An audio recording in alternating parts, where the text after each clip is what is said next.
جس گھر میں یہ دعا سنی جاتی ہے وہاں اللہ کی رحمتوں کا نور اترتا ہے اور اس گھر کے حالات دھیرے دھیرے بہتر ہونے لگتے ہیں۔ دوستوں، اگر آپ کے دل میں اس وقت کوئی چنتا ہے، گھر میں سکون نہیں ہے یا کمائی میں برکت محسوس نہیں ہو رہی، تو کچھ پل رک کر اس دعا کو ضرور سنیے۔ بہت سے لوگ محنت تو بہت کرتے ہیں، لیکن انہیں لگتا ہے کہ جیسے ان کی محنت میں وہ برکت نہیں آ رہی جس کی امید ہوتی ہے۔ کبھی خرچ بڑھ جاتے ہیں، کبھی گھر کا ماحول بھاری سا لگنے لگتا ہے اور کبھی دل کو عجیب سی بے چینی محسوس ہوتی ہے۔ ایسے سمے میں انسان کو سب سے زیادہ ضرورت ہوتی ہے اللہ کے کلام کی۔ یہ دعا قرآن پاک سے لی گئی ایک مبارک دعا ہے۔ جب اسے دھیان اور یقین کے ساتھ سنا جاتا ہے تو اللہ اپنے بندے کے دل کو سکون دیتا ہے اور اس کی زندگی میں برکت کے دروازے کھول دیتا ہے۔ کئی بار انسان کی کمائی وہی رہتی ہے، لیکن اللہ اس میں ایسی برکت ڈال دیتا ہے کہ ضرورتیں آسانی سے پوری ہونے لگتی ہیں اور گھر میں راحت محسوس ہونے لگتی ہے۔ اگر آپ کو لگتا ہے کہ آپ کے کاموں میں رکاوٹ آ رہی ہے، گھر میں چھوٹی چھوٹی باتوں پر تناؤ ہو جاتا ہے یا دل ہمیشہ کسی چنتا میں رہتا ہے، تو اس دعا کو پورا سنیے۔ جب گھر میں اللہ کا کلام سنا جاتا ہے تو بری نظر، جادو اور ہر طرح کی بندش کمزور پڑنے لگتی ہے اور انسان کے لیے آسانی کے راستے کھلنے لگتے ہیں۔ اس دعا کو سننے سے دل کو سکون ملتا ہے، گھر میں رحمت اور برکت بڑھتی ہے، کمائی میں آسانی اور راحت محسوس ہوتی ہے، گھر کے ماحول میں محبت بڑھتی ہے اور انسان کے دل سے ڈر اور بے چینی کم ہونے لگتی ہے۔ بس ضروری ہے کہ اس دعا کو پورا سنا جائے اور اللہ کی رحمت پر یقین رکھا جائے۔ اسے ادھورا سن کر مت جائیے، کیونکہ برکت اسی کو ملتی ہے جو اسے مکمل سنتا ہے۔ تو کچھ پل رکیے، دل کو سکون دیجیے اور اس دعا کو دھیان سے سنیے۔ کمنٹ میں آمین ضرور لکھیے اور آئیے اب اس برکت والی دعا کو سنتے ہیں۔ اعوذ باللہ من الشیطان الرجیم، بسم اللہ الرحمن الرحیم۔ يا أيها الناس اتقوا ربكم الذي خلقكم من نفس واحدة وخلق منها زوجها وبث منهما رجالا كثيرا ونساء واتقوا الله الذي تساءلون به والأرحام إن الله كان عليكم رقيبا وآتوا اليتامى أموالهم ولا تتبدلوا الخبيث بالطيب ولا تأكلوا أموالهم إلى أموالكم إنه كان حوبا كبيرا وإن خفتم ألا تقسطوا في اليتامى فانكحوا ما طاب لكم من النساء مثنى وثلاث ورباع فإن خفتم ألا تعدلوا فواحدة أو ما ملكت أيمانكم ذلك أدنى ألا تعولوا وآتوا النساء صدقاتهن نحلا فإن تبن لكم عن شيء منه نفسا فكلوا منه نساء مارئا وآتوا النساء صدقاتهن نحلا فإن تبن لكم عن شيء منه نفسا فكلوه هنيئا مريئا ولا تؤتوا السفهاء أموالكم التي جعل الله لكم قياما وارزقوهم فيها واكسوهم وقولوا لهم قولا معروفا وآتوا اليتامى حتى إذا بلغوا النكاح فإن آنستم منهم رشدا فادفعوا إليهم أموالهم ولا تأكلوها إسرافا وبدارا أن يكبروا وما كان غنيا فليستعفف وما كان فقيرا فليأكل بالمعروف فإذا دفعتم إليهم أموالهم فأشهدوا عليهم وكفى بالله حسيبا للرجال نصيب مما ترك الوالدان والأقربون وللنساء نصيب مما ترك الوالدان والأقربون مما قل منه أو كثر نصيبا مفرودا وإذا حضر القسمة أولو القربى واليتامى والمساكين فارزقوهم منها واسقوهم وقولوا لهم قولا معروفا وليخشى الذين لو تركوا من خلفهم ذرية ضعافا خافوا عليهم فليتقوا الله وليقولوا قولا سديدا إن الذين يأكلون أموال اليتامى ظلما إنما يأكلون في بطونهم نارا وسيصلون سعيرا يوصيكم الله في أولادكم للذكر مثل حظ الأنثيين فإن كن نساء فوق 2 فلهن ثلثا ما ترك وإن كان واحدة فلها النصف ولأبويه لكل واحد منهما مما ترك كان له فرف وإن كانت واحدة فلها نصف ولأبويه لكل واحد منهم السدس مما ترك كان له ولد فإن لم يكن له ولد وورثه أبواه فلأمه الثلث فإن كان له إخوة فلأمه السدس من بعد وصية يوصي بها أو دين آباؤكم وأبناؤكم لا تدرون أيهم أقرب لكم نفعا فريدة من الله إن الله كان عليما حكيما ولكم نصف ما ترك أزواجكم إن لم يكن لهن ولد فإن كان لهن ولد فلكم الربع مما تركن من بعد وصية يوصين بها أو دين ولهن الربع مما تركتم إن لم يكن لكم ولد فإن كان لكم ولد فلهن الثمن مما ترك من بعد وصية توصون بها أو دين وإن كان رجل يورث كلالة أو امرأة وله أخ أو أخت فلكل واحد منهم السدس فإن كان له أكثر من ذلك فهم شركاء في الثلث من بعد وصية يوصى بها أو دين غير مضار وصية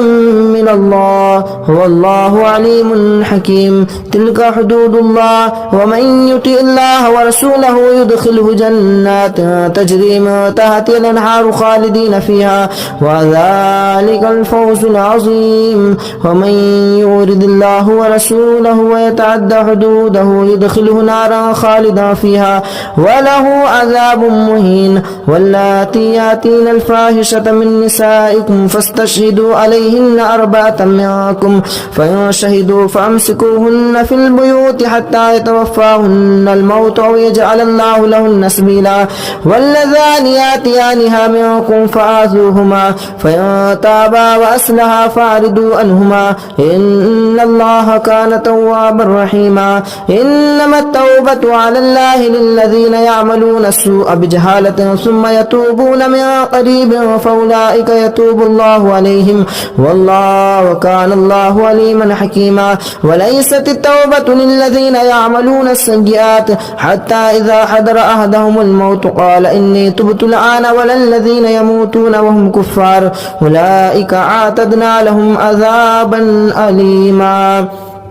يا أيها الذين آمنوا لا يحل لكم أن ترثوا النساء كرها ولا تعدلوهن لتذهبوا ببعض ما آتيتموهن إلا أن يأتين بفاحشة مبينة وآشروهن بالمعروف فإن كرهتموهن فعسى أن تكرهوا شيئا ويجعل الله فيه خيرا كثيرا وإن أردتم أن تستبدلوا وإن أردتم استبدال زوج مكان زوج وآتيتم إحداهن قنطارا فلا تأخذوا منه شيئا أتأخذونه بهتانا وإثما مبينا وكيف تأخذونه وقد أفضى بعضكم إلى بعض وأخذنا منكم ميثاقا غليظا ولا تنكحوا ما نكح آباؤكم من النساء إلا ما قد سلف إنه كان فاحشة ومقتا وساء سبيلا حرمت عليكم أمهاتكم وبناتكم وأخواتكم وأماتكم وخالاتكم وبنات الأخ وبنات الأخت وأمهاتكم اللاتي أرضعنكم وأخواتكم من الرضاعة وأمهات نسائكم وربائبكم اللاتي في حجوركم من نسائكم اللاتي دخلتم بهن فإن لم تكونوا دخلتم بهن فلا جناح عليكم وحلائل أبنائكم الذين من أسلابكم وأن تجمعوا بين الأختين إلا ما قد سلف إن الله كان غفورا رحيما والمحسنات من النساء إلا ما ملكت أيمانكم كتاب الله عليكم وأحل لكم ما وراء ذلكم تبتغوا بأموالكم محسنين مسافهين غير مسافهين والمحسنات من النساء إلا ما ملكت أيمانكم كتاب الله عليكم وأحل لكم ما وراء ذلكم تبتغوا بأموالكم محسنين غير مسافهين مكرهين فما استطعتم به منهن فآتوهن أجورهن فريدا ولا جناح عليكم فيما تراضيتم به من بعد الفريضة إن الله كان عليما حكيما ومن لم يستطع منكم طولا أن ينكح المحصنات المؤمنات فمما ملكت أيمانكم من فتياتكم المؤمنات والله أعلم بإيمانكم بعضكم من بعض فانكحوهن بإذن أهلهن وآتوهن أجورهن بالمعروف محسنات غير مسافحات وغير متخذي أخدان فإذا أحسن فإن أتينا بفاحشتهن فعليهن نصف ما على المحسنات من العذاب ذلك لمن خشي الآنة منكم وأن تصبروا خير لكم والله غفور رحيم يريد الله ليبين لكم ويهديكم سنن الذين من قبلكم ويتوب عليكم والله عليم حكيم والله يريد أن يتوب عليكم ويريد الذين يتبعون الشهوات أن تميلوا ميلا عظيما يريد الله أن يخفف عنكم وخلق الإنسان ضعيفا يا أيها الذين آمنوا لا تأكلوا أموالكم بينكم بالباطل إلا أن تكون تجارة عن تراض منكم ولا تقتلوا أنفسكم إن الله كان بكم رحيما ومن يفعل ذلك عدوانا وظلما فسوف نصليه نارا وكان ذلك على الله يسيرا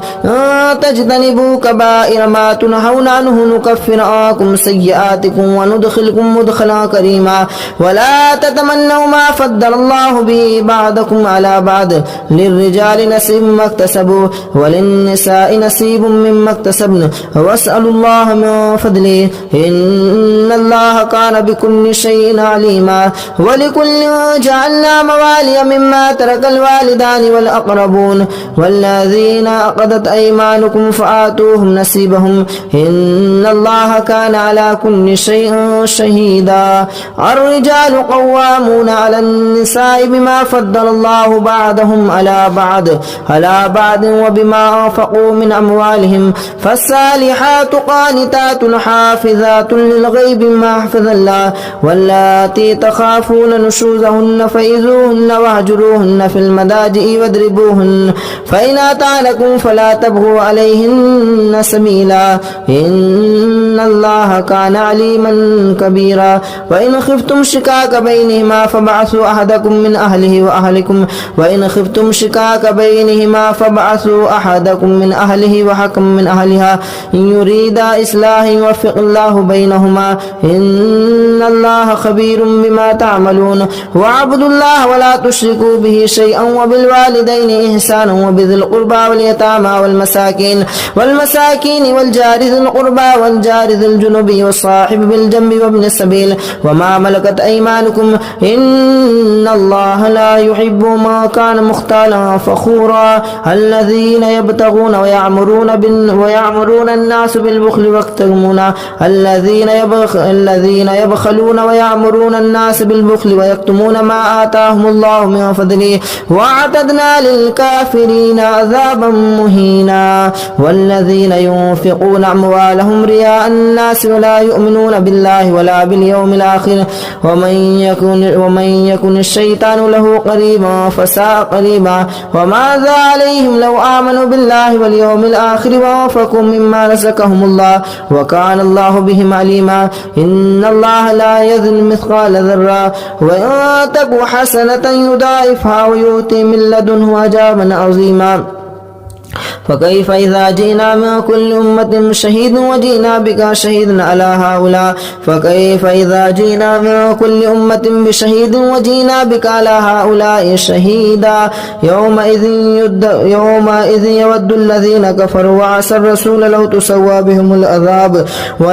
يومئذ يود الذين كفروا وعصوا الرسول لو تسوى بهم الأرض ولا يكتمون الله حديثا يا أيها الذين آمنوا لا تقربوا الصلاة أنتم سكارى فلا حتى تعلموا ما تقولون ولا جنبا إلا آسري سبيله حتى تغتسلوا وإن كنتم مرضى أو على سفر أو جاء أحد منكم من الغائط لو مستم النساء فلم تجدوا ماء فتيمموا سعيدا طيبا فامسحوا بوجوهكم وأيديكم إن الله كان عفوا غفورا ألم تر إلى الذين أوتوا نصيبا من الكتاب يشترون الضلالة ويريدون أن تضلوا السبيل والله أعلم بأعدائكم وكفى بالله وليا ولا وكفى بالله نصيرا من الذين هادوا يحرفون الكلم عن مواضعه ويقولون سمعنا وعصينا واسمع غير مسمع ورائنا ليا بألسنتهم وطعنا في دينهم ولو أنهم قالوا سمعنا وأطعنا واسمع وانظرنا لكان خيرا لهم وأعظم ولكن لعنهم الله بكفرهم فلا يؤمنون إلا قليلا يا أيها الذين أوتوا الكتاب آمنوا بما نزلنا مصدقا لما معكم من قبل أن نطمس وجوها فنردها على أدبارها أو نلعنهم فما لعنا أصحاب السبت وكان أمر الله مفعولا إن الله لا يغفر أن يشرك به ويغفر ما دون ذلك لمن يشاء ومن يشرك بالله فقد افترى إثما عظيما ألم تر إلى الذين يزكون أنفسهم بل الله يزكي من يشاء ولا يظلمون فتيلا انظر كيف يفترون على الله الكذب وكفى به إثما مبينا ألم تر إلى الذين أوتوا نصيبا من الكتاب يؤمنون بالجبت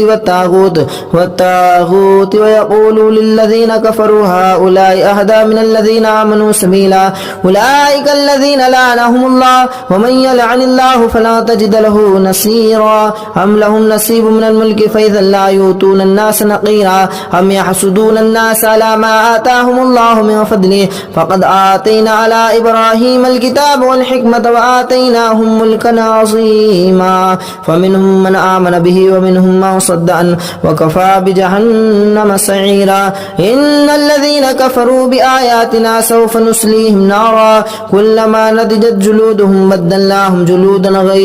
جلودا غيرها هؤلاء فمنهم من آمن به ومنهم من صد عنه وكفى بجهنم سعيرا إن الذين كفروا بآياتنا سوف نسليهم نارا كلما نضجت جلودهم بدلناهم جلودا غيرها ليذوقوا العذاب إن الله كان عزيزا حكيما والذين آمنوا وعملوا الصالحات سندخلهم جنات تجري من تحتها الأنهار خالدين فيها أبدا لهم فيها أزواج مطهرة وندخلهم ذلا ذليلا إن الله يأمركم أن تؤدوا الأمانات إلى أهلها وإذا حكمتم بين الناس أن تحكموا بالعدل إن الله نعم ما يعظكم به إن الله كان سميعا بصيرا يا أيها الذين آمنوا أطيعوا الله وأطيعوا الرسول وأولي الأمر منكم فإن تنازعتم في شيء فردوه إلى الله والرسول إن كنتم تؤمنون بالله واليوم الآخر ذلك خير وأحسن تأويلا ألم تر إلى الذين يزعمون أنهم آمنوا بما أنزل إليك وما أنزل من قبلك يريدون أن يتحاكموا إلى الطاغوت وقد أمروا أن يكفروا به ويريد الشيطان أن يضلهم ضلالا بعيدا وإذا قيل لهم تعالوا إلى ما أنزل الله وإلى الرسول رأيت المنافقين يصدون عنك صدود الله فكيف إذا أصابتهم مصيبة بما قدمت أيديهم ثم جاءوك يحلفون بالله إن أردنا إلا إحسانا وتوفيقا أولئك الذين يعلم الله ما في قلوبهم فاعرض عنهم وإذهم وقل لهم في أنفسهم قولا بليغا وما أرسلنا من رسول إلا ليطاع بإذن الله ولو أنهم إذ ظلموا أنفسهم جاءوك فاستغفروا الله واستغفر لهم الرسول لوجدوا الله توابا رحيما فلا وربك لا يؤمنون حتى يحكموك فيما شجر بينهم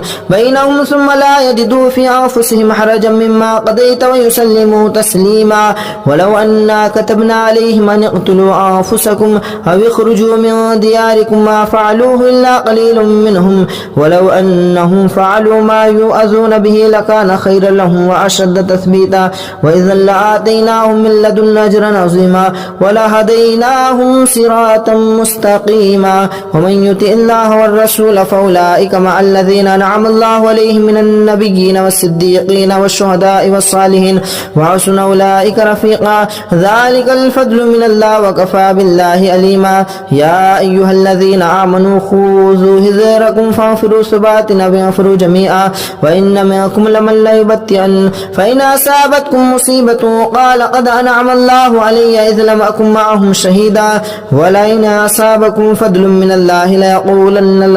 ليقولن ولئن أصابكم فضل من الله ليقولن كأن لم تكن بينكم وبينهم مودة يا ليتني كنت معهم فأفوز فوزا عظيما فليقاتل في سبيل الله الذين يشترون الحياة الدنيا بالآخرة ومن يقاتل في سبيل الله فيقتل أو يغلب فسوف نؤتيه أجرا عظيما وما لكم لا تقاتلون في سبيل الله والمستضعفين من الرجال والنساء والولدان الذين يقولون ربنا أخرجنا من هذه القرية الظالم أهلها واجعل لنا من لدنك وليا واجعل لنا من لدنك نصيرا الذين يأكلون الربا لا يقومون إلا كما يقوم الذي كما ألم تر إلى الذين قيل لهم كفوا أيديهم وأقيموا الصلاة وآتوا الزكاة فكف ألم تر إلى الذين قيل لهم كفوا أيديكم وأقيموا الصلاة وآتوا الزكاة فلما كتب عليهم القتال إذا فريق منهم يخشون الناس كخشية الله أو أشد خشية وقالوا ربنا لما كتبت علينا القتال لولا أخرتنا إلى أجل قريب قل متاع الدنيا قليل والآخرة خير لمن اتقى ولا تظلمون فتيلا أينما تكونوا يدرككم الموت ولو كنتم في بروج مشيدة وإن تصبهم حسنة يقول هذه من عند الله أينما تكونوا يدرككم الموت ولو كنتم في بروج مشيدة وإن تصبهم حسنة يقولوا هذه من عند الله وإن تصبهم سيئة يقولوا هذه من عند الله كل من عند الله فما لهؤلاء القوم لا يكادون يفقهون حديثا ما أصابك من حسنة فمن الله وما أصابك من سيئة فمن نفسك وأرسلناك للناس رسولا وكفى بالله شهيدا من يطيع الرسول فقد أطاع الله وما تولى فما أرسلناك عليهم حفيظا ويقولون طاعة فإذا برزوا من عندك ميت طائفة منهم غير الذين تقولون والله يكتمون ما تكنون فأعرض عنهم وتوكل على الله وكفى بالله وكيلا أفلا يتدبرون القرآن ولو كان من عند الله لوجدوا فيه اختلافا كثيرا وإذا جاءهم أمر من أمرنا اختلفوا أذاؤوا فيه ولو ردوه إلى الرسول وإلى الأمر منهم لعنة الله ينبتهم وإذا جاءهم أمر من أمرنا بلا خوف أذاؤوا به ولو ردوه إلى الرسول وإلى أولي الأمر منهم لعلمه الذين يستنبتونه منهم ولولا فضل الله عليكم ورحمته لاتبعتم الشيطان إلا قليلا فقاتل في سبيل الله لا تكلف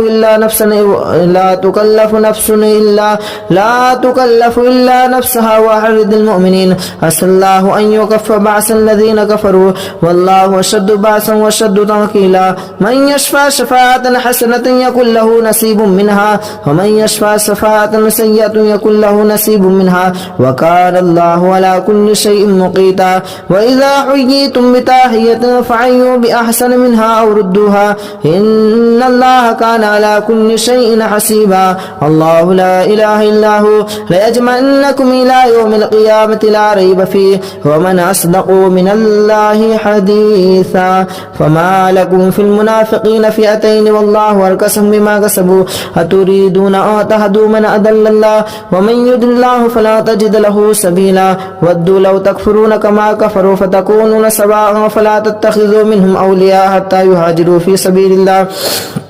فإن تولوا فخذوهم واقتلوهم حيث وجدتموهم ولا تتخذوا منهم وليا ولا نصيرا إلا الذين يصلون إلى قوم بينكم وبينهم ميثاق أو جاءوكم حدثت صدورهم أو يقاتلوكم أو يقاتلوا قومهم ولو شاء الله لسلطهم عليكم فلقاتلوكم فإن اعتزلوكم فلم يقاتلوكم وألقوا إليكم السلام فما جعل لكم عليكم سبيلا ستجدون آخرين يريدون أن يأمنكم ويأمنوا قوم قومهم كلما ردوا إلى الفتنة أركسوا فيها فإن لم يعتزلوكم ويلقون إليكم السلام ويكفوا أيديهم فيأخذوهم واقتلوهم حيث ثقفتموهم وأولئكم جعلنا لكم عليهم سلطانا مبينا وما كان لمؤمن أن يقتل مؤمنا إلا خطأ وما قتل مؤمنا خطأ فتحرير رقبة مؤمنة ودية مسلمة إلى أهله إلا أن يصدقوا فإن كان من قوم عدو لكم وهو مؤمن فتحرير رقبة مؤمنة وإن كان من قوم بينكم وبينهم ميثاق فدية مسلمة إلى أهله وتحرير رقبة مؤمنة ومن لم يجد شهرين متتابعين توبة من الله والله عليما حكيما ومن يقتل مؤمنا متعمدا فجزاؤه جهنم خالدا فيها وغضب الله عليه ولعنه وأعد له عذابا عظيما يا أيها الذين آمنوا إذا ضربتم في سبيل الله فتبينوا ولا تقولوا لمن ألقى إليكم السلام لست مؤمنا تبتغون عرض الحياة الدنيا فعند الله مغانم كثيرة كذلك كنتم من قبل فمن الله عليكم فتبينوا إن الله كان بما تعملون خبيرا لا يستوي القائدون من المؤمنين غير أولي الضرر والمجاهدون في سبيل الله بأموالهم وأنفسهم فضل الله المجاهدون بأموالهم وأنفسهم على القائدين درجة وكلا وعد الله الحسنى وفضل الله المجاهدين على القائدين أجرا عظيما درجات منه ومغفرة ورحمة وكان الله غفورا رحيما إن الذين توفاهم الملائكة ظالمي أنفسهم قالوا فيما كنتم قالوا كنا مستضعفين فيهم قالوا لم تكن أرض الله واسعة فتحاجر فيها فأولئك مأواهم جهنم وساءت مصيرا إلا المستضعفين من الرجال والنساء والولدان لا يستطيعون حيلة ولا يهتدون سبيلا فأولئك عسى الله أن يعفو عنهم وكان الله عفوا غفورا ومن يهاجر في سبيل الله يجد في الأرض مراغما كثيرا وسعا ومن يخرج من بيته مهاجرا لله ورسوله ثم يدركه الموت فقد وقع أجره إلى الله وكان الله غفورا رحيما وإذا ضربتم في الأرض فليس عليكم جناح أن تقتلوا من صدقات وإذا ضربتم في الأرض فليس عليكم جناح أن تقصدوا من أصواتكم إن خفتم أن يفتنكم الذين كفروا إن الكافرين كانوا لكم عدوا مبينا وإذا كنت فيهم فأقمت لهم الصلاة فلتقم طائفة منهم معك وليأخذوا أسلحتهم فإذا سجدوا فليأكلوا من ورائكم ولتأتي طائفة أخرى لم يصلوا فليصلوا عليكم وليأخذوا حذركم وأسلحتكم ود الذين كفروا لو تغفلون عن أسلحتكم وأمتعتكم فيميلون عليكم ميلة واحدة ولا جناح عليكم إن كان بكم أو متم ولا جناح عليكم إن كان بكم أذى من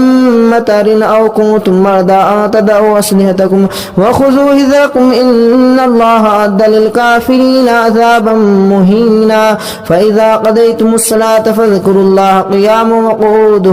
وقعودا وعلى جنوبكم فإذا اطمأننتم فأقيموا الصلاة إن الصلاة كانت على المؤمنين كتابا موقوتا ولا تهنوا في ابتغاء القوم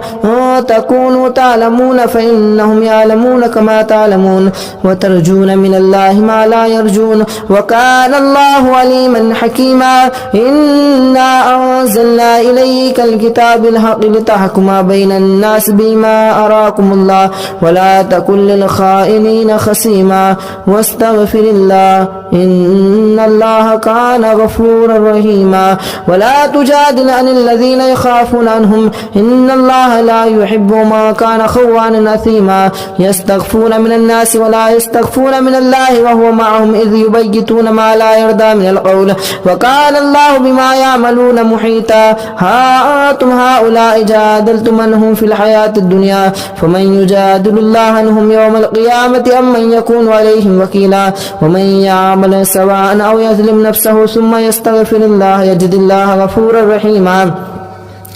ومن يكسب فإنما يكسبه على نفسه وكان الله عليما حكيما ومن يكسب خطيئة أو إثما ثم يوم به بريء منهم فقد احتمل بهتانا وإثما مبينا ولولا فضل الله عليك ورحمته لحمت طائفة منكم أن يضلوك وما يضلون إلا أنفسهم وما يضرون من شيء وأنزل الله عليك الكتاب والحكمة وعلمك ما لم تكن تعلم وكان فضل الله عليك عظيما لا خير في كثير من نجواهم إلا من أمر بصدقة أو معروف أو إصلاح بين الناس ومن يفعل ذلك ابتغاء مرضات الله فسوف نؤتيه أجرا عظيما ومن يشاقق الرسول من بعد ما تبين لهم الهدى ويتبع غير سبيل المؤمنين نوله ما تولى ونصليه جهنم وساءت مصيرا إن الله لا يغفر أن يشرك به ويغفر ما دون ذلك لمن يشاء ومن يشرك بالله فقد ضل ضلالا بعيدا إن يدعون من دونه إلا إناثا وإن يدعون إلا شيطانا مريدا لعنه الله وقال أتخذن من عبادك نصيبا مفرودا ولأضلنهم ولأمنينهم ولآمرنهم فليبتكن آذان الأنعام ولآمرنهم فلا يغيرن خلق الله ومن يتخذ الشيطان وليا من دون الله فقد خسر خسرانا مبينا يعدهم ويمنيهم وما يعدهم الشيطان إلا غرورا أولئك مأواهم جهنم ولا يجدون لها مهيصا والذين آمنوا وعملوا الصالحات سندخلهم جنات تجري من تحتها الأنهار خالدين فيها أبدا وعد الله حقا ومن أصدق من الله قيلا ليس بأمانيكم ولا أماني أهل الكتاب من يعمل سوءا يجز به ولا يجد له من دون الله وليا ولا نصيرا ومن يعمل من الصالحات من ذكر أو أنثى وهو مؤمن فأولئك يدخلون الجنة ولا يظلمون نقيرا ومن أحسن دينا ممن أسلم وجهه لله وهو محسن واتبع ملة إبراهيم حنيفا واتخذ الله إبراهيم خليلا ولله ما في السماوات وما في الأرض وكان الله بكل شيء محيطا ويستفتونك في النساء قل الله يفتيكم فيهن وما يتلى عليكم في الكتاب في يتامى النساء اللاتي لا تؤتونهن ما كتب لهن وترغبون وتنكحوهن والمستضعفين من الولدان وتقوموا لليتامى بالقسط وما تفعلوا من خير فإن الله كان به عليما وإن امرأة خافت من بالها نشوزا أو إيرادا فلا جناح عليهما أن يصلحا بينهما صلحا والصلح خير وأهدرت الأنفس الشح وإن تحسنوا وتتقوا فإن الله كان بما تعملون خبيرا ولا تستطيعوا تعدلوا بين النساء ولو حرصتم فلا تميلوا كل الميل فتذروها كالمعلقة وإن تصلحوا وتتقوا فإن الله كان غفورا رحيما وإن يتفرقا يغني الله كلا من سعته وكان الله واسعا حكيما ولله ما في السماوات وما في الأرض ولقد وصينا الذين أوتوا الكتاب من قبلكم وإياكم أن اتقوا الله وإن تكفروا فإن لله ما في السماوات وما في الأرض وكان الله غنيا حميدا ولله ما في السماوات وما في الأرض وكان الله وكفى بالله وكيلا إن يشاء يذهبكم أيها الناس ويأتي بآخرين وكان الله على ذلك قديرا ما كان يريد ثواب الدنيا فنعم الله ثواب الدنيا والآخرة ما كان يريد ثواب الدنيا فعند الله ثواب الدنيا والآخرة وكان الله سميعا بصيرا يا أيها الذين آمنوا كونوا قوامين بالقسط شهداء لله ولو على أنفسكم أو الوالدين والأقربين إن يكن غنيا أو فقيرا فالله أولى بهما فلا تتبعوا الهوى وتعدلوا وإن تلفوا أو تردوا فإن الله كان بما تعملون خبيرا يا أيها الذين آمنوا بالله ورسوله والكتاب الذي نزل على رسوله والكتاب الذي أنزل من قبل ومن يكفر بالله وملائكته وملائكته وكتبه ورسله واليوم الآخر فقد دل ضلالا بعيدا. إن الذين آمنوا ثم كفروا ثم آمنوا ثم كفروا ثم ازدادوا كفرا لم يكن الله إن الذين آمنوا ثم كفروا ثم آمنوا ثم كفروا ثم ازدادوا كفرا لم يكن الله ليغفر لهم ولا ليهديهم سبيلا. بشر المنافقين بأن لهم عذابا أليما. الذين يتخذون الكافرين أولياء من دون المؤمنين أيبتغون عندهم العزة فإن العزة لله جميعا. وقد نزل عليكم في الكتاب أن إذا سمعتم آيات الله يكفر بها ويستهزأ بها فلا تقعدوا معهم حتى يخوضوا في حديث غيره إنكم إذا مثلهم إن الله جامع المنافقين والكافرين في جهنم جميعا. الذين يتربصون بكم فإن كان لكم فتح من الله قالوا ألم نكن معكم وإن كان الكافر نصيب قالوا ألم نستحوذ عليكم ونمنعكم من المؤمنين فالله يحكم بينكم يوم القيامة ولن يجعل الله للكافرين على المؤمنين سبيلا. إن المنافقين يخادعون الله وهو خادعهم وإذا قاموا إلى الصلاة قاموا كسالى يراءون الناس ولا يذكرون الله إلا قليلا مذبذبين بين ذلك لا إله إلا هؤلاء ولا إله هؤلاء ومن يضلل الله فلا تجد له سبيلا. يا أيها الذين آمنوا لا تتخذوا الكافرين أولياء من دون المؤمنين أتريدون أن تجعلوا لله عليكم سلطانا مبينا. إن المنافقين في الدرك الأسفل من النار ولا تجد لهم نصيرا إلا الذين تابوا وأصلحوا واعتصموا بالله وأخلصوا دينهم لله فأولئك مع المؤمنين وسوف يؤتيهم الله مؤمنين أجرا عظيما. ما يفعل الله بعذابكم إن شكرتم وآمنتم وكان الله شاكرا عليما. لا يحب الله الجهر بالسوء من القول إلا من ظلم وكان الله سميعا عليما. إن تبدوا خيرا أو تخفوه أو تعفوا عن سوء فإن الله كان عفوا قديرا. إن الذين يكفرون بالله ورسله ويريدون أن يفرقوا بين الله ورسله أولئك هم الذين كفروا بالله ورسله ويريدون أن يفرقوا بين الله ورسله ويقولون نؤمن ببعض ونكفر ببعض ويريدون أن يتخذوا بين ذلك سبيلا. أولئك هم الكافرون حقا واعتدنا للكافرين عذابا مهينا. والذين آمنوا بالله ورسوله ولم يفرقوا بين أحد منهم أولئك سوف يؤتيهم أجورهم وكان الله غفورا رحيما. يسألونك أهل الكتاب أن تنزل عليهم كتابا من السماء فقد سألوا موسى أكبر من ذلك فقالوا أرنا الله جهرة فأخذتهم الصاعقة بظلمهم ثم اتخذوا الإجل من بعد ما جاءتهم البينات فعفونا عن ذلك وآتينا موسى سلطانا مبينا. ورفعنا فوقهم الطور بسيماهم وقلنا لهم ادخلوا الباب سجدا وقولوا لهم تعالوا معروفا وأخذهم ميثاق غير معروف. فمما نقضهم ميثاقهم وكفرهم بآيات الله وقتلهم الأنبياء بغير حق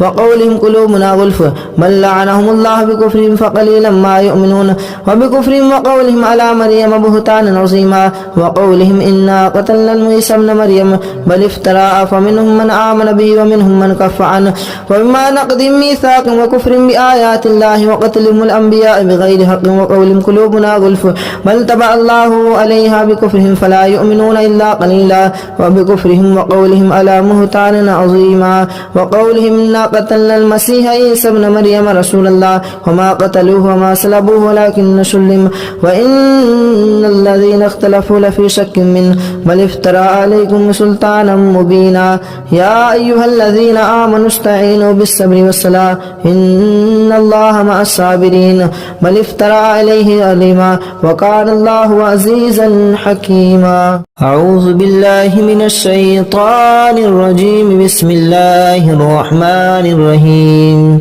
يا أيها الذين آمنوا أوفوا بالعقود أحلت لكم بهيمة الأنعام إلا ما يتلى عليكم غير محل الصيد وأنتم حرم إن الله يحكم ما يريد يا أيها الذين آمنوا لا تحلموا شعائر الله ولا الشهر الحرام ولا الهدي ولا القلائد ولا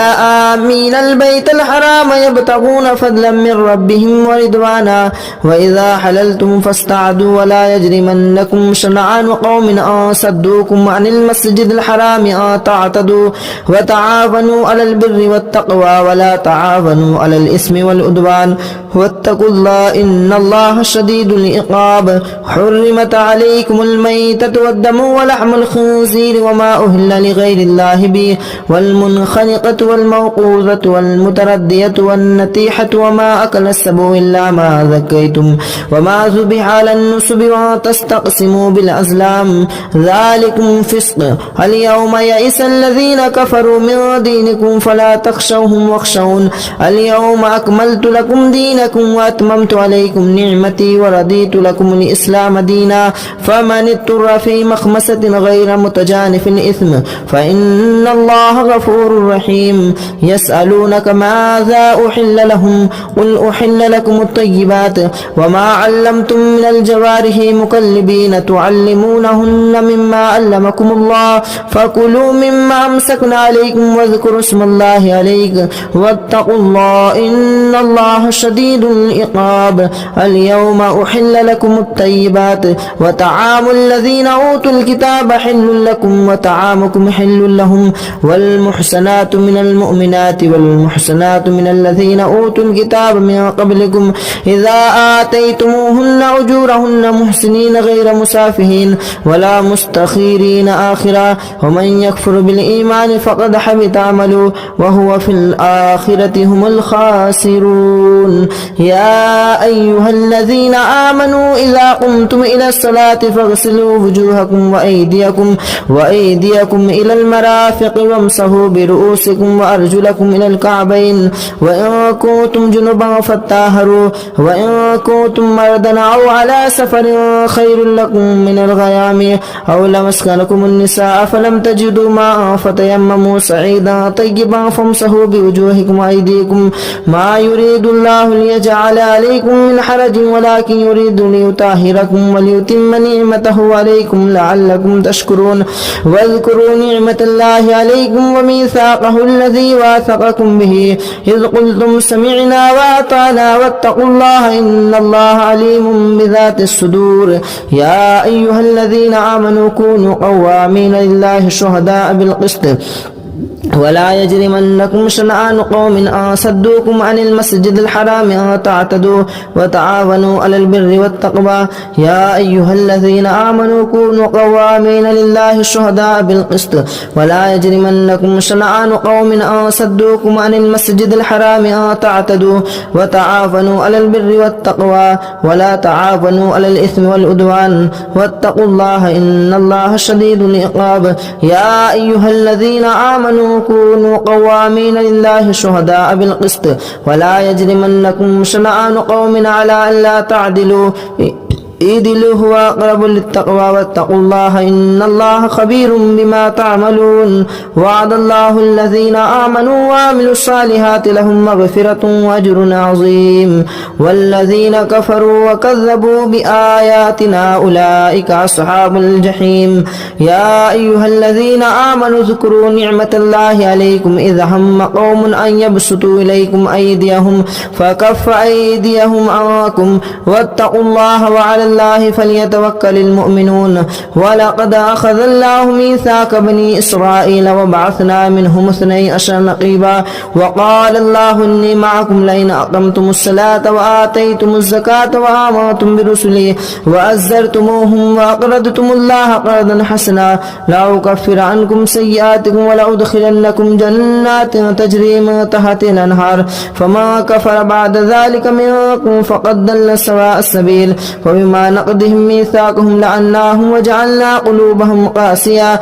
يحرفون الكلم عن مواضعه ونسوا حظا مما ذكروا به ولا يجرمنكم أن تطهروا ولا تزالوا تطلعوا على خاناتكم منكم إلا قليلا منهم فاعفوا عنهم واستغفروا لهم إن الله يحب المحسنين. ومن الذين قالوا إنا نصارى أخذنا ميثاقهم فنسوا حظا مما ذكروا به فأغرينا بينهم العداوة والبغضاء إلى يوم القيامة وسوف ينبئهم الله بما كانوا يصنعون. يا أهل الكتاب قد جاءكم رسولنا يبين لكم كثيرا مما كنتم تخفون من الكتاب ويعفو عن كثير قد جاءكم من الله نور وكتاب مبين يهدي به الله من اتبعه هدى رضوانه سبلا ويخرجنكم من الظلمات إلى النور بإذن ربهم ويهديهم إلى صراط مستقيم. لقد كفر الذين قالوا إن الله هو المسيح ابن مريم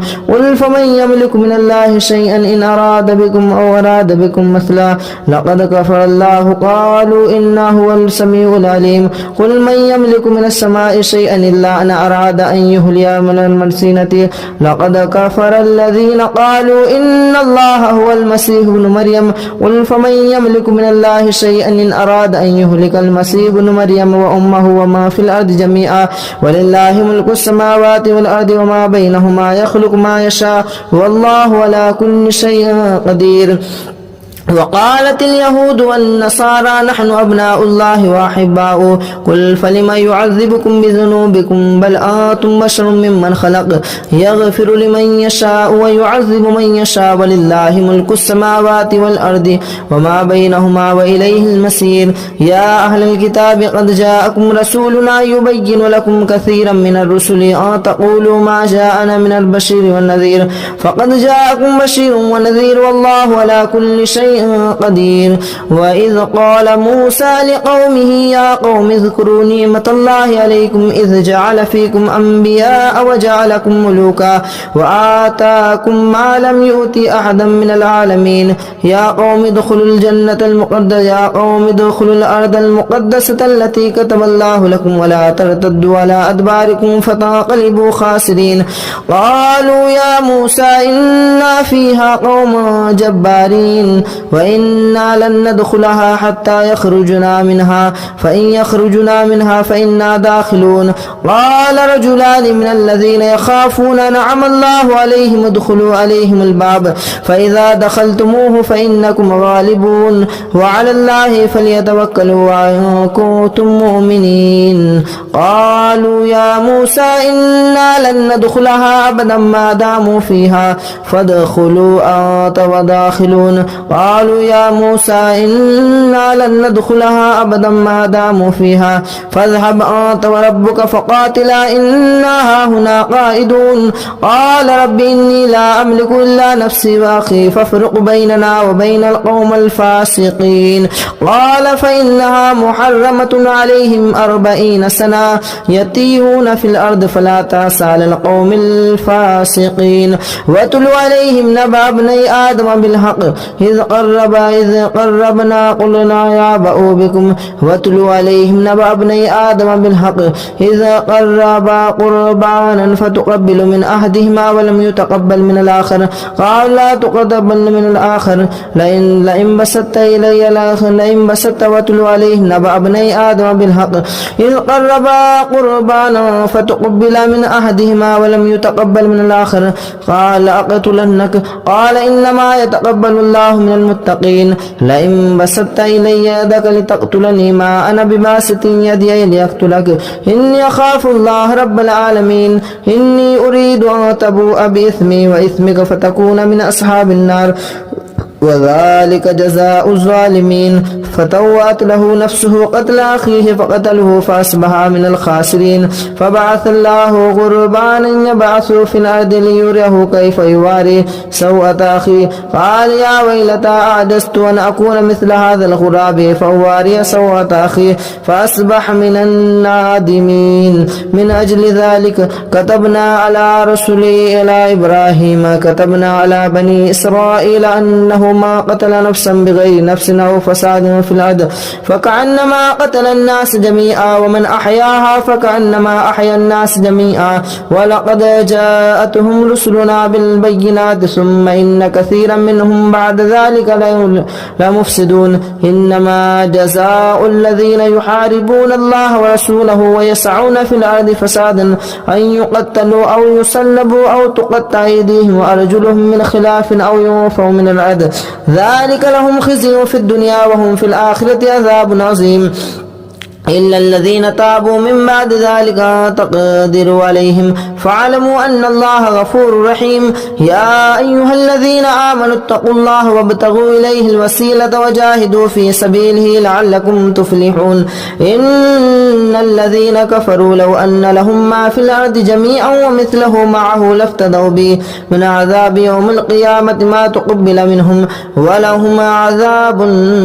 يريدون أن يخرجوا من النار وما هم خارجين من النار ولهم عذاب مقيم والسارق والسارقة فاقطعوا أيديهما جزاء بما كسب نكالا من الله والله عزيز حكيم فما تاب من بعد ظلمه وأصلح فإن الله يتوب عليهم إن الله غفور رحيم ألم تعلم أن الله له ملك السماوات والأرض يعذب من يشاء ويغفر لمن يشاء ويعذب من يشاء ويعذب من يشاء ولم تعلم أن الله له ملك السماوات والأرض يعذب من يشاء ويغفر لمن يشاء والله على كل شيء قدير يا أيها الرسول لا يحزنك الذين يصارعون في الكفر من الذين قالوا آمنا بأفواههم ولم تؤمن قلوبهم ومن الذين هادوا سماعون للكذب سماعون لقوم آخرين لم يأتوك يحرفون الكلم من بعد مواضعه يقولون إن أوتيتم هذا فخذوه وإن لم تؤتوه فاحذروا ومن يرد الله فتنته فلا تملك له من الله شيئا أولئك لم يرد الله أن يطهر قلوبهم لهم في الدنيا خزي ولهم في الآخرة عذاب عظيم سماعون للكذب أكالون للسهت فإن جاءوك فاحكم بينهم أو أعرض عنهم وإن تعرض عنهم فلن يضروا الله شيئا وإن حكمت فاحكم بينهم إن الله يحكم من المتقين وكيف يحكمونك وعندهم التوراة فيها حكم الله ثم يتولون من بعد ذلك وما أولئك بالمؤمنين إنا أنزلنا التوراة فيها هدى والنور يحكم بها النبيون الذين أسلموا للذين هادوا والربانيون والأحبار بما استحفظوا من كتاب الله وكانوا عليه شهداء فلا تخشوا الناس واخشوني ولا تشتروا بآياتي ثمنا قليلا ومن لم يحكم بما أنزل الله فأولئك هم الكافرون وكتبنا عليهم فيها أن النفس بالنفس والعين بالعين والأنف بالأنف والأذن بالأذن والسن بالسن والجروح قصاص فما تصدق به فهو خير كفارة الله ومن لم يحكم بما أنزل الله فأولئك هم الظالمون وقفينا على آثارهم بعيسى ابن مريم مصدقا لما بين يديه من التوراة وآتيناه الإنجيل فيه هدى والنور ومصدقا لما بين يديه من التوراة وهدى وموعظة للمتقين وليحكم أهل الإنجيل بما أنزل الله فيه ومن لم يحكم بما أنزل الله فأولئك هم الفاسقون وأنزلنا إليك الكتاب بالحق مصدقا لما بين يديه من الكتاب ومهيمنا عليه فاحكم بينهم بما أنزل الله ولا تتبعوا أهواءهم أما جاءك من الحق لكل جعلنا منكم إشرة ومنهاجا ولو شاء الله لجعلكم أمة واحدة ولكن يربص بكم ولو شاء الله لجعلكم أمة واحدة ولكن ليبلوكم فيما آتاكم فاستبقوا الخيرات إلى الله مرجعكم جميعا فينبئكم بما كنتم فيه تختلفون وأن يحكم بينهم بما أنزل الله ولا تتبع أهواءهم وحذرهم أن يفتنون عن بعد ما أنزل الله إليك فإن توليتم فاعلموا أنما يريد الله أن يصيبكم الله ببعضه ذنوبهم وإن كثيرا من الناس لفاسقون أفحكم الجاهلية يبغون ومن أحسن من الله حكما لقوم يوقنون يا أيها الذين آمنوا لا تتخذوا اليهود والنصارى أولياء بعضهم أولياء بعض ومن يتولهم منكم فإنه بهم إن الله لا يهدي القوم الفاسقين فترى الذين في قلوبهم مرض يسارعون فيهم يقولون نخشى أن تصيبهم دائرة فعسى الله أن يأتي بالفتح وأمر بأمره فيصيب الله من يشاء ويشاء فترى الذين في قلوبهم مرض يسارعون فيهم يقولون نخشى أن تصيبنا دائرة فعسى الله أن يأتي بالفتح أو أمر من عنده فيصبحوا على ما أسروا في أنفسهم نادمين ويقول الذين آمنوا هؤلاء الذين أقسموا بالله جهد أيمانهم إنهم لمعكم حبطت أعمالهم فأصبحوا خاسرين يا أيها الذين آمنوا من يرتد منكم عن دينه فسوف يأتي الله بقوم يحبونهم ويحبونه أذلة على المؤمنين عزة على الكافرين يجاهدون في سبيل الله ولا يخافون لوما يؤخر ذلك فضل الله يؤتيه من يشاء والله واسع عليم إنما وليكم الله ورسوله والذين آمنوا الذين يقيمون الصلاة ويؤتون الزكاة وهم يسارعون ومن يتوكل الله ورسوله والله والذين آمنوا فإن الله حزب لكم الغالبون يا أيها الذين آمنوا لا تتخذوا الذين اتخذوا دينكم هزوا ولعبا من الذين أوتوا الكتاب من قبلكم والكفار أولياء واتقوا الله إن كنتم مؤمنين وإذا ناديتم إلى الصلاة اتخذوها هزوا ولعبا ذلك بأنهم قوم لا يعقلون قل يا أهل الكتاب هل تنقمون منا إلا أن آمنا بالله وما أنزل إلينا وما أنزل من قبل وأن أكثركم فاسقون قل هل أنبئكم بشر من ذلك مثوبة عند الله من لعنهم الله وغضب عليه وجعل منهم القردة والخنازير والعبد الطاغوت أولئك شر مكانا وأضل عن سواء السبيل وإذا جاءوكم قالوا آمنا وقد دخلوا بالكفر وهم قد خرجوا به والله أعلم بما كانوا يكتمون وترى كثيرا منهم يسارعون في الإثم والعدوان وأكلهم السحت لبئس ما كانوا يعملون لولا ينهاهم الربانيون والأحبار عن قولهم الإثم وأكلهم السحت لبئس ما كانوا يصنعون وقالت اليهود يد الله مغلولة غلت أيديهم ولئنوا بما قالوا بل يداه مبسوطتان ينفق كيف يشاء وليزيدن كثيرا منهم ما أنزل إليك من ربك طغيانا وكفرا وألقينا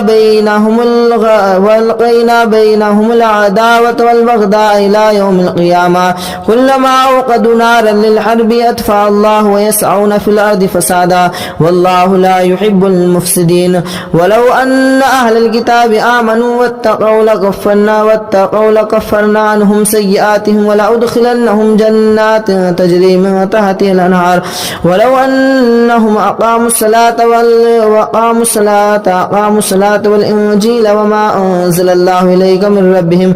لأكلوا من فوقهم ومن تحت أرجلهم منهم أمة مقتصدة وكثير منهم ساء ما كانوا يعملون يا أيها الرسول بلغنا ما أنزل إليك من ربك وإن لم تفعل فما بلغت رسالته والله يعصمك من الناس إن الله لا يهدي القوم الكافرين قل يا أهل الكتاب لا تنكمون قل يا أهل الكتاب لستم على شيء حتى تقاتلوا التوراة والإنجيل وما أنزل إليكم من ربكم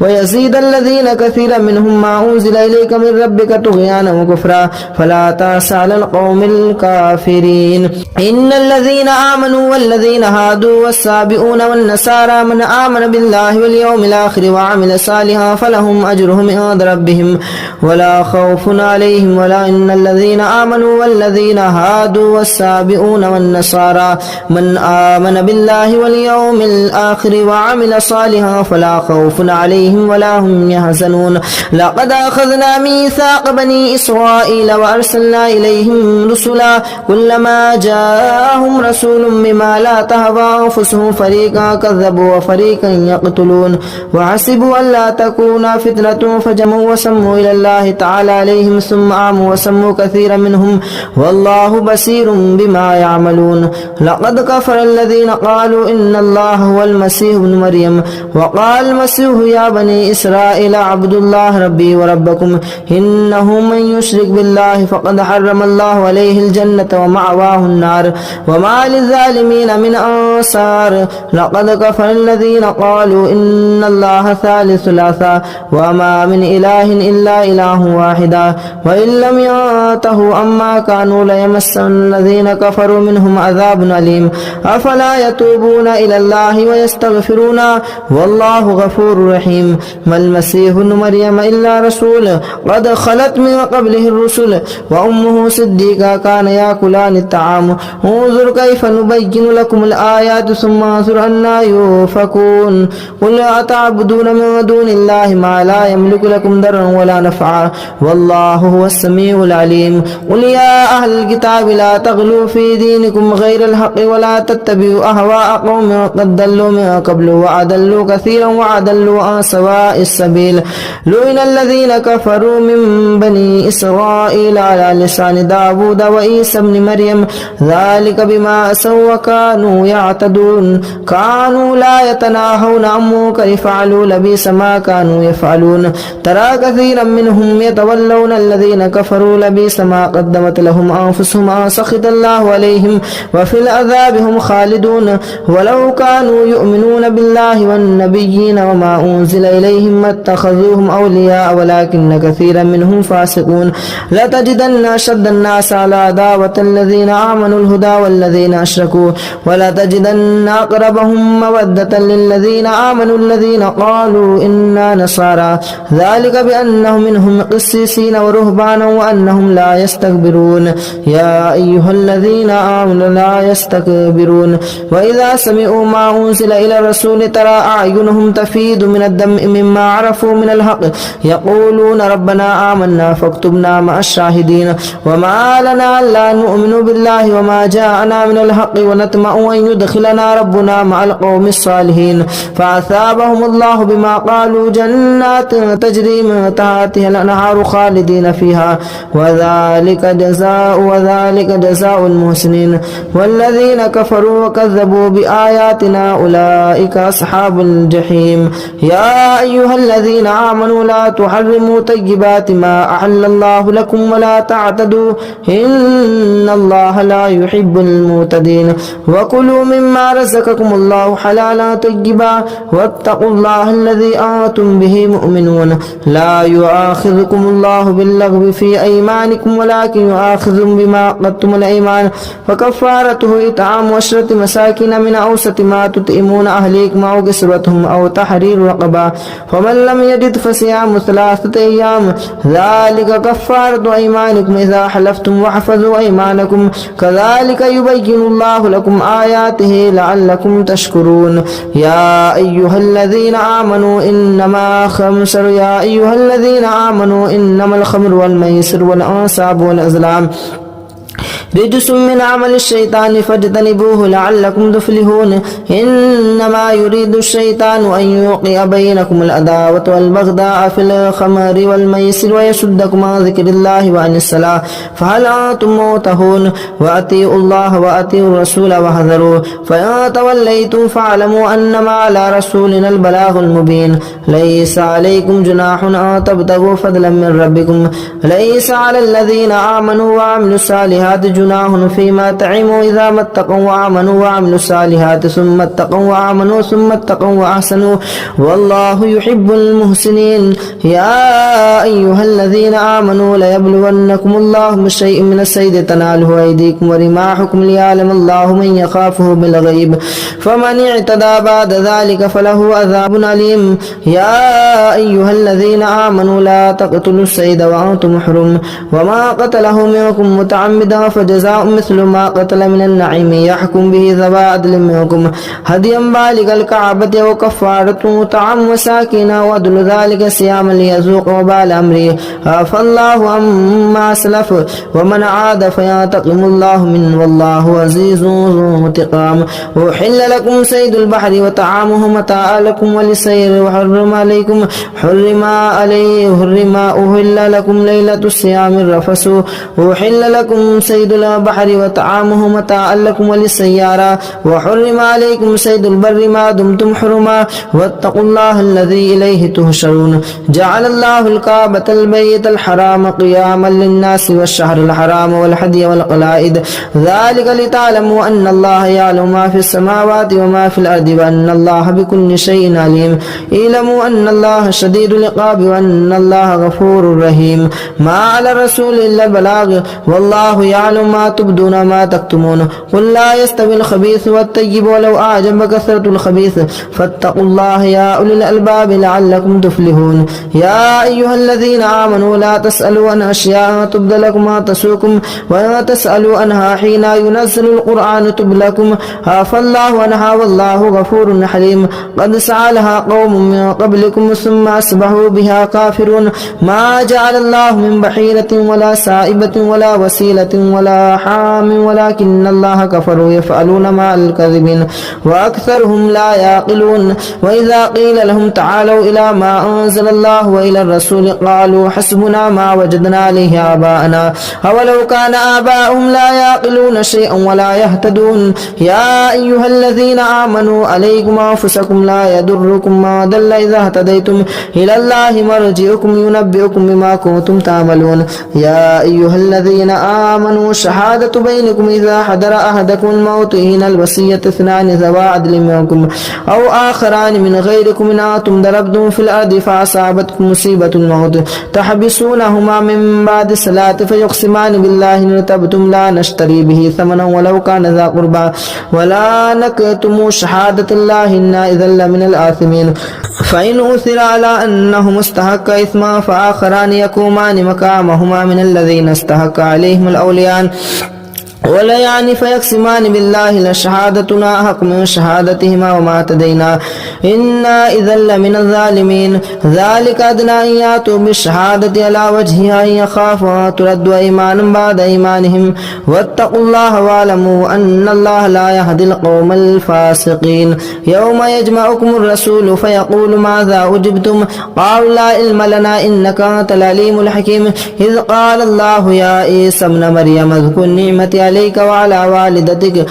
إذ أيدتك بروح القدس تكلم الناس في المهد وكهلا وإذ علمتك الكتاب والحكمة والتوراة والإنجيل وإذ تخلق من الطين كهيئة الطير بإذني فتنفخ فيها فتكون طيرا بإذني وتبرئ الأكمه والأبرص بإذني وإذ تخرج الموت بإذني وإذ كففت بني إسرائيل عنك إذ جئتهم بالبينات فقال الذين كفروا منهم إن هذا إلا سحر مبين وإذ أوحيت إلى الحواريين أن آمنوا بي وبرسولي قالوا آمنا واشهد بأننا مسلمون إذ قال الحواريون يا عيسى ابن مريم هل يستطيع ربك أن ينزل علينا مائدة من السماء قال اتقوا الله إن كنتم مؤمنين قالوا نريد أن نأكل منها وتطمئن قلوبنا ونعلم قد صدقتنا ونكون عليها من الشاهدين قال عيسى ابن مريم اللهم ربنا أنزل علينا مائدة من السماء قال الله إن الله وإذ قال الله يا عيسى ابن مريم أنت قلت للناس تكفر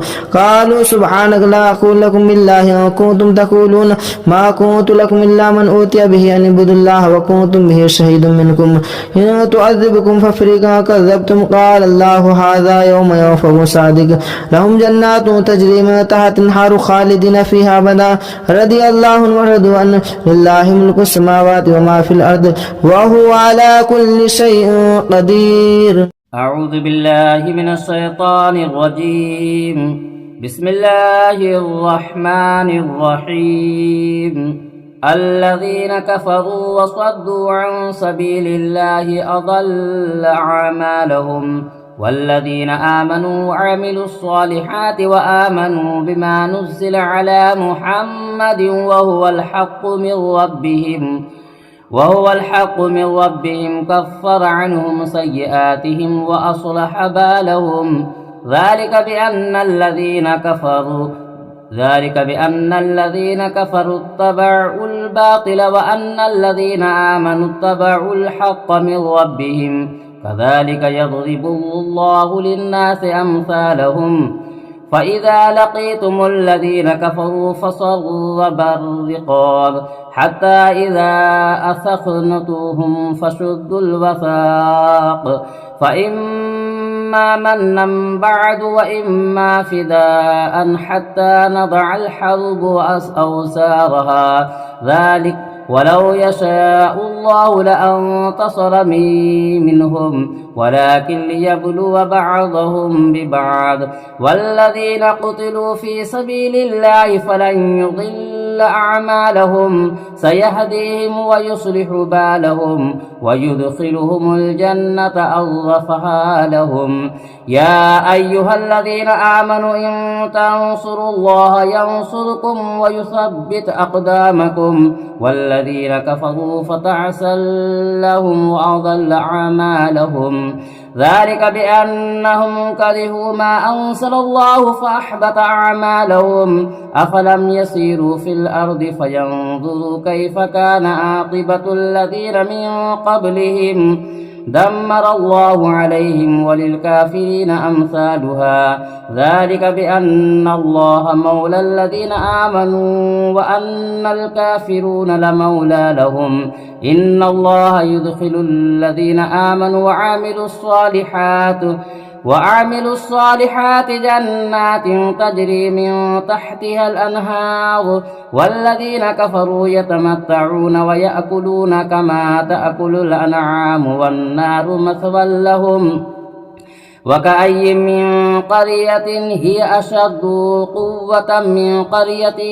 من قريتك التي أخرجت أهلكناهم فلا ناظر لهم أفمن كان على بينة من ربه كمن زين له سوء عمله واتبعوا أهواءهم مثل الجنة التي وعد المتقون فيها أنهار من ماء غير آس وأنهار من لبن لا يغير أعمالهم وأنهار من خمرة لذة للشاربين ونحار من عسل مصفى ولهم فيها من كل الثمرات ومغفرة من ربهم كمن هو خالد في النار وسقوا ماء حميما فقطع أمعاءهم ومنهم من يستمع إليك حتى إذا خرجوا من عندك قالوا للذين أوتوا العلم ماذا قال آنفا أولئك الذين طبع الله على قلوبهم واتبعوا أهواءهم والذين اهتدوا زادهم هدى وآتاهم تقواهم فهل ينظرون إلا الساعة أن تأتيهم بغتة فقد جاء صراطها فأنى لهم إذا جاءتهم ذكراهم فاعلم أنه لا إله إلا هو واستغفر لذنبك وللمؤمنين والمؤمنات والله يعلم متقلبكم ومثواكم ويقول الذين آمنوا لا ننزل سورة فإذا أنزلت سورة محكمة وذكر فيها القتال رأيت الذين في قلوبهم مرض ينظرون إليك النظر المغشية عليهم من الموت فأولى لهم طاعة وقول معروف فإذا عزم الأمر فلو صدقوا الله لكان خيرا لهم فهل عسيتم إن توليتم أن تفسدوا في الأرض وتقطعوا أرحامكم أولئك الذين لعنهم الله فأصمهم وعمى أبصارهم أفلا يتدبرون القرآن على قلوب أثقافها إن الذين ارتدوا على أدبارهم من بعد ما تبين لهم الهدى الشيطان سول لهم وأملى لهم ذلك بأنهم قالوا للذين كرهوا ما نزل الله سنطيعكم في بعض الأمر والله يعلم إسرارهم فكيف إذا توفتهم الملائكة يضربون وجوههم وأدبارهم ذلك بأنهم اتبعوا ما أسخط الله وكرهوا رضوانه فأحبط أعمالهم أم حسب الذين في قلوبهم مرض أن لن يخرج الله أضغانهم ولو نشاء لأريانكم فلا تلبسهم وتعرفون في الجنة القول والله يعلم أعمالهم ولنبلونكم حتى نعلم المجاهدين منكم والصابرين ونبلو أخباركم إن الذين كفروا وصدوا عن سبيل الله وشاقوا الرسول من بعد ما تبين لهم الهدى لن يضروا الله شيئا وسيحبط أعمالهم يا أيها الذين آمنوا أطيعوا الله وأطيعوا الرسول ولا تبطلوا أعمالهم إن الذين كفروا وصدوا عن سبيل الله ثم ماتوا وهم كفار فلن يغفر الله لهم فلا تهنوا وتدعوا إلى السلوى وأنتم العالون والله معكم ولن يتركم أعمالكم إنما الحياة الدنيا لعب ولهو وإن تؤمنوا وتتقوا يؤتيكم أجوركم ولا يسألكم أموالكم إن يسألكموها فيحفكم تبتخوا ويخرجوا أضغانكم ها أنتم هؤلاء تدعون لتنفقوا في سبيل الله فمنكم من يبخل ومن يبخل فإنما يبخل من نفسه والله الغني وأنتم الفقراء وإن تتولوا يستبدل قوما غيركم ثم لا يكونوا أمثالكم الذين كفروا وصدوا عن سبيل الله أضل أعمالهم والذين آمنوا وعملوا الصالحات وآمنوا بما نزل على محمد وهو الحق من ربهم كفر عنهم سيئاتهم وأصلح بالهم ذلك بأن الذين كفروا اتبعوا الباطل وأن الذين آمنوا اتبعوا الحق من ربهم كذلك يضرب الله للناس أمثالهم فإذا لقيتم الذين كفروا فصرب الرقاب حتى إذا أثخنتوهم فشدوا الوثاق فإما منا بعد وإما فداء حتى نضع الحرب أوزارها ذلك ولو يشاء الله لانتصر منهم ولكن ليبلو بعضهم ببعض والذين قتلوا في سبيل الله فلن يضل أعمالهم سيهديهم ويصلح بالهم ويدخلهم الجنة أرفها لهم يا أيها الذين آمنوا إن تنصروا الله ينصركم ويثبت أقدامكم والذين كفروا فتعسا لهم وأضل أعمالهم ذلك بأنهم كرهوا ما أنزل الله فأحبط أعمالهم أفلم يسيروا في الأرض فينظروا كيف كان عاقبة الذين من قبلهم دمر الله عليهم وللكافرين أمثالها ذلك بأن الله مولى الذين آمنوا وأن الكافرون لمولى لهم إن الله يدخل الذين آمنوا وعملوا الصالحات جنات تجري من تحتها الأنهار والذين كفروا يتمتعون ويأكلون كما تأكل الأنعام والنار مثوى لهم وكأي من قرية هي أشد قوة من قريتك التي أهلكناهم فلا ناظر لهم أفمن كان على بينة من ربه كمن زين له سوء عمله واتبعوا أهواءهم مثل الجنة التي وعد المتقون فيها أنهار من ماء غير آس وأنهار من لبن لا يغير أعمالهم وأنهار من خمرة لذة للشاربين وأنهار من عسل مصفى ولهم فيها من كل الثمرات ومغفرة من ربهم كمن هو خالد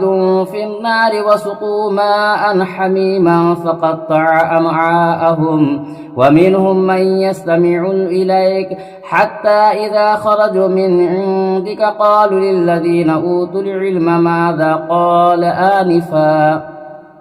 أولئك الذين طبع الله على قلوبهم واتبعوا أهواءهم والذين اهتدوا زادهم هدى وآتاهم تقواهم فهل ينظرون إلا الساعة أن تأتيهم بغتة فقد جاء صراطها فأنى لهم إذا جاءتهم ذكراهم فاعلم أنه لا إله إلا هو واستغفر لذنبك وللمؤمنين والمؤمنات والله يعلم متقلبكم ومثواكم ويقول الذين آمنوا لا ننزل سورة فإذا أنزلت سورة محكمة وذكر فيها القتال رأيت الذين في قلوبهم مرض ينظرون إليك النظر المغشية عليهم من الموت فأولى لهم طاعة وقول معروف فإذا عزم الأمر فلو صدقوا الله لكان خيرا لهم فهل عسيتم إن توليتم أن تفسدوا في الأرض وتقطعوا أرحامكم أولئك الذين لعنهم الله فأصمهم وعمى أبصارهم أفلا يتدبرون القرآن أم على قلوب أثقافها إن الذين ارتدوا على أدبارهم من بعد ما تبين لهم الهدى الشيطان سول لهم وأملى لهم ذلك بأنهم قالوا للذين كرهوا ما نزل الله سنطيعكم في بعض الأمر والله يعلم إسرارهم فكيف إذا توفتهم الملائكة يضربون وجوههم وأدبارهم ذلك بأنهم اتبعوا ما أسخط الله وكرهوا رضوانه فأحبط أعمالهم أم حسب الذين في قلوبهم مرض أن لن يخرج الله أضغانهم ولو نشاء لأريانكم فلا تلبسهم وتعرفون في الجنة القول والله يعلم أعمالهم ولنبلونكم حتى نعلم المجاهدين منكم والصابرين ونبلو أخباركم إن الذين كفروا وصدوا عن سبيل الله وشاقوا الرسول من بعد ما تبين لهم الهدى لن يضروا الله شيئا وسيحبط أعمالهم يا أيها الذين آمنوا أطيعوا الله وأطيعوا الرسول ولا تبطلوا أعمالهم إن الذين كفروا وصدوا عن سبيل الله ثم ماتوا وهم كفار فلن يغفر الله لهم فلا تهنوا وتدعوا إلى السلوى وأنتم العالون والله معكم ولن يتركم أعمالكم إنما الحياة الدنيا لعب ولهو وإن تؤمنوا وتتقوا يؤتيكم أجوركم ولا يسألكم أموالكم إن يسألكموها فيحفكم تبتخوا ويخرجوا أضغانكم ها أنتم هؤلاء تدعون لتنفقوا في سبيل الله فمنكم من يبخل ومن يبخل فإنما يبخل من نفسه والله الغني وأنتم الفقراء وإن تتولوا يستبدل قوما غيركم ثم لا يكونوا أمثالكم